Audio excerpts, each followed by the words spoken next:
Shalom. Shalom Yasharala. First and foremost, I want to start by giving all praises, honors, and glories to Yahweh, Bahashem, Yahweh Shai, Bahashem, Rakakodash. Double honors to the apostles and elders of Great Millstone for teaching 100% truth. Wa Barakatham to the 144,000, as well as the rest of your elect. May peace and blessings be unto your households.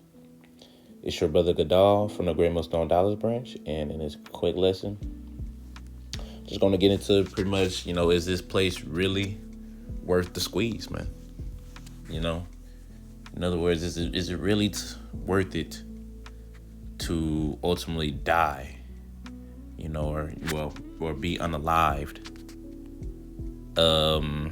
for this place ultimately, man, right? Because, it's just nothing but wickedness here, man, that you're wanting. It's like, damn it, it's like,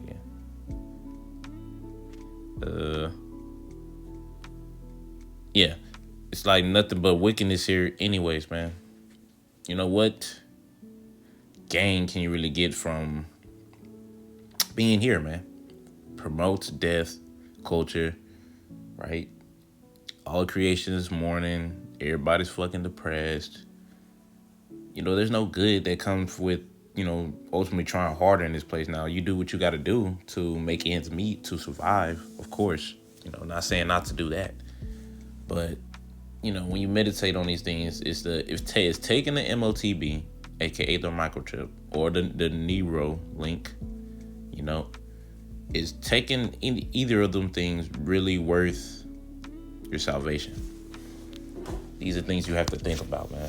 Because at one point or another, it's going to be a time to where you're not going to be able to function in society unless you have that chip, right? It's going at one point or another, and you have to already, come in conclusion with yourself that, like, is it worth it, right? And then on top of that, the Lord has to be with you, man, because there's a lot of people saying, man, I ain't taking that shit. All right, wait till they stomach start touching their backs, man. Wait until you start losing shit, man. Because when you say you're not taking it, that's mean you lose everything. Let that sink in, man. That's mean you lose everything. Matter of fact, let me go ahead and get that. Damn it. Let me fix that. Revelation 13:16. This is Revelation chapter 13 and verse 16. It says, and he causes all, both small and great, rich and poor, free and bond, to receive a mark in their right hand or in their foreheads, the chip or the Neuralink. Esau's going to be doing this. Verse 17, it says, and that no man might buy or sell save he that have the mark or the name of the beast or the number of his name. Right? So unless you plan on taking this chip, which shows that you're in league with this, revived Romanian Empire, then you're not going to be able to function in society. Meaning you're not going to be able to be in the comfort of your own home. Cars are going to get taken away from you. If you're a man and you have a woman, she's going to most likely leave you because, they're women, they are targets, man. They do anything really to survive. Right? And if you're not the best suited candidate, which is going to look like that when you don't take the chip, they're going to bounce on your ass, man. Your family going to turn your back on you. These are things you have to meditate on that's going to happen. Right? Expect the worst, but hope for the best. Because it's going to be mass betrayal, man. So you take the chip or whatnot. I mean, if you don't take the chip, these are things that are going to happen to you. Oh, and then on top of that, you're going to be getting persecuted. What was that, John 17 chapter or 15 chapter? One of them two. You're going to be getting persecuted, man. That's why it's important you have to have that relationship with Yahweh B'Shem Shah, because we're going to be getting persecuted in the names of Yahweh B'Shem Shah. And he's the only one that can give you the strength to go through with that. Go through this. But other than that, everybody's saying, I ain't going to take it, bro. Let's see if you keep that same injury when you ain't ate. Most people have never fasted in their lives. Majority, really, has never fasted in their life, or at least purposely. So it's like, people don't know what it's like to go without. Hell, you lose your job, you can't pay your rent, you get kicked out, now you outside somewhere. Oh man, don't let you have a family, bro. It's even worse. It's even worse. And these people, they're gonna fold, man. They're gonna fold because they ain't got the Lord with them. They're not gonna be thinking on a spiritual level. But even then, if you take it, man, okay, you take it. What you keep everything that you got. I mean, you keep that woman that gets on your nerve, that's probably cheating on you, or has the ability to do so, and not only cheat on you, do it and take half of your shit if you married her, right? Or you got this bust down, this fucking car. Don't care how fast, how clean it look, it can still get busted up. One accident away, one pole away, just hit a goddamn pole. You damn done. You done, or a tree, right? What else? You got this sorry ass job that doesn't give a damn about your ass and expect your ass to get up, go to work, and put your best foot forward, right? Let alone you, hell, even these other heathens, man, they don't fuck with you, bro. Other heathens don't fuck with you, man, because you're a Jake. You're when you take the chip, you saying you saving the folly that's on this side, man. Right? Cars, clothes, monies, and hoes and shit, right? It's all worthless, man. It's all vain. We got better things coming. And the only ones that's gonna be able to see that, it's gonna be the elect. They're gonna be the only ones that's able to see it. They understand that they got better things coming. I'm gonna go ahead and get this. Mark chapter 8 and verse 36. It says, "For what shall it profit a man if he shall gain the whole world and lose his own soul? Or what shall a man give in exchange for his soul?" Right? So it's like, simply put, man, what shall it profit a man to gain the world and lose his own soul, man? Because guess what? You got to sacrifice onto the devil, aka Esau Edom. Because the word devil just goes into the deceiver, and he's the devil upon this earth, deceiving every fucking body.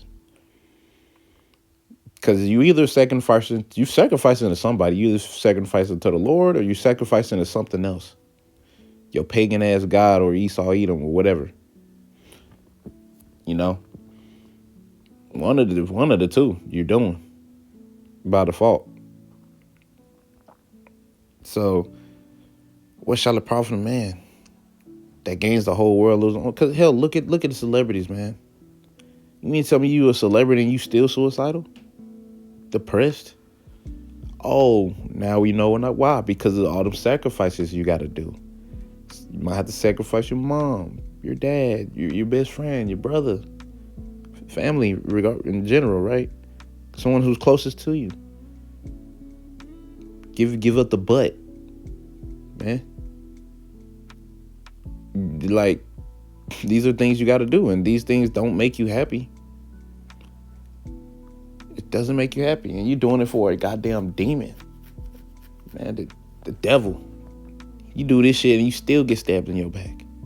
And this is gonna be the same way with the chip. You take the chip, you still get stabbed in your back. Okay, we're gonna give you your food and shit back. Do it, give you food and shit back. But it was a catch to it. There's a catch to it, man, that you didn't know about. But you already took it like a goofy. All right. Let me get 1 John chapter 2 and verse 15 says, "Love not the world, neither the things that are in the world. If any man love the world, the love of the Father is not in him. For all that is in the world, the lust of the flesh and the lust of the eyes and the pride of life, is not of the Father, but is of the world." So, if you love this wretched ass place, man, then Yahweh Shem Shai, he doesn't love you because you saying that you love wickedness, man. James 4:4. Friends with the world makes you enmity with Yahweh Shem Shai. I mean, you're an enemy of the Lord if you're a friend of the world. So, is it really worth the squeeze? You taking the chip is showing that you are a friend of the world. You chose who you serve when you take that chip. People think it's just it's just a chip. I'm trying to feed my family, man. Lord, I think the Lord would think that'd be honorable. I remember a dude said that, but that's because him being in his ignorance, though. He didn't know. Now, hopefully that dude repent that said that, but who knows? Only Lord knows.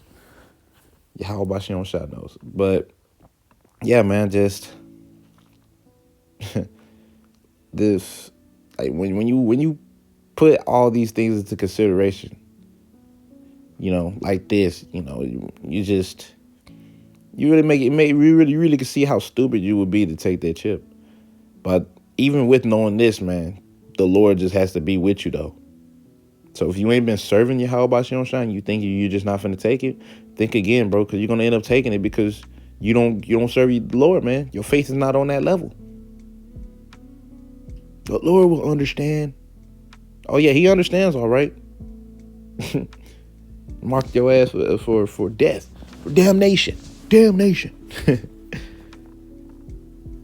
right? So I'm gonna go ahead and get this last one. This is Matthew chapter 16 verse 25. It says, "For whosoever will save his life shall lose it, and whoever will lose his life for my sake shall find it." Exactly. So if you say you taking that chip is you saving your life, and think about this, man. You taking that chip meaning you get to, quote unquote, keep your job. If AI didn't already took all of that already, because man, they moving fast with that shit. You get to keep this this rebellious ass woman that be pissing you off, right? What else? You get to keep your car that could break down at any given moment, get stolen or you could wreck it at any given moment, right? In other words, you take the chip and you bow down ultimately to Esau. You bow down to him, man. You let him cut into you, man. So like, that sound like any pros to me. Oh yeah, you take that and you mark yourself for death in the eyes of Yahweh Bashem Shah to suffer his indignation. The only thing you can repent from almost anything else, pretty much anything else, but you cannot repent from taking an MOTB. You can't. So now what? Think about it. Think about it. So is it really worth that squeeze? Just saying. So you better stay. If you saying no, then hey, you better start serving the Lord, man. Start serving Yahweh Bashem Shah because He's the only one that's gonna be able to protect you from it. Because you can say no and then just go on about your life. Like I said, through the power spirit of Yahweh Bashem Shah, if you ain't serving Him, if He ain't with you, you can say no all day. But we know the Lord's in control. You gonna take that shit. But if you're serving the Lord, He'll make a way to escape for you. Was it Revelation 3:10? No, because thou hast kept the word of my patience, I will keep thee in the hour of temptation. The Lord has to keep you, protect you in the hour of temptation. In other words, giving you enough strength to not take that MOTB and be willing to give your life for Him. But anyways, Lord willing, I was edified. I want to end it off by saying, Kal Halal, Yahweh, Bahashem, Yahweh Shai, Bahashem, Rechakodash. Double honors to the apostles and elders of Grand Millstone. And until next time I say, Shalom, Mr. Allah.